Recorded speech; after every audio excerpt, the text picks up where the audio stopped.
Premium প্রোতে কিভাবে আমরা graphics template ব্যবহার করব আমরা ভিডিওর মাধ্যমে দেখব। উইন্ডোজে যে আমরা গ্রাফিক্স টেমপ্লেট ইনেবল করে দিব এবং আমরা যদি এখানে একটি install motion graphics template option পাই এখানে চাপ দিব এবং এখানে আমার কিছু ট্রানজ্যাকশন ইম্পোর্ট করা আছে। তো আমরা এখানে দ্বিতীয় নম্বর ট্রানজ্যাকশনটা না হালকা একটু লোডিং খাবে।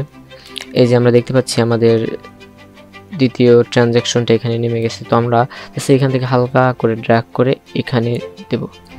এখানে যদি দিই আমরা দেখতে পাচ্ছি আমাদের ট্রানজ্যাকশন এখানে আমরা ইউজ করতে পারছি। তো আমরা এটা আমরা কাস্টমাইজ করতে পারবো। এখানে আমরা চাপ দিয়ে এখানে ইমেজ চেঞ্জ করতে আর অনেক কিছু আমরা এখান থেকে কাস্টমাইজ করে নিতে পারবো। আমরা যদি অন্য কোনো টেক্সটের যদি কোনো ট্রানজ্যাকশন ব্যবহার করতে চাই তাহলে আমাদের ফার্স্ট অফ অল এখানে যেতে হবে।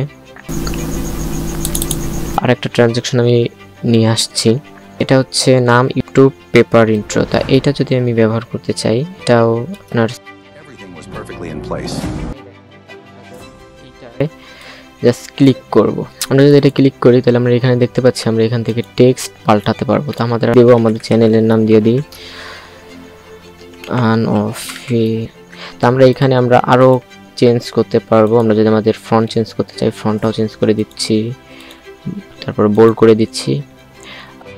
আমরা এই দেখেন আমাদের ট্রানজ্যাকশনটা আমরা এইভাবে আরও অনেক কাস্টমাইজ করতে পারবো আমাদের এই